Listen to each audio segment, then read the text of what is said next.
Do you want to take a bath? You want to take a bath?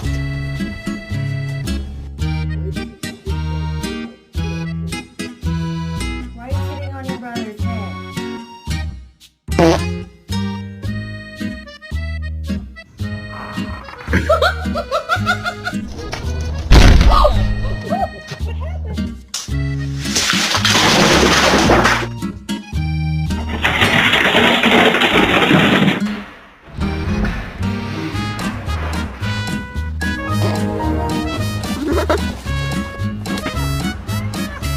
Said yes. Aww. Oh my god.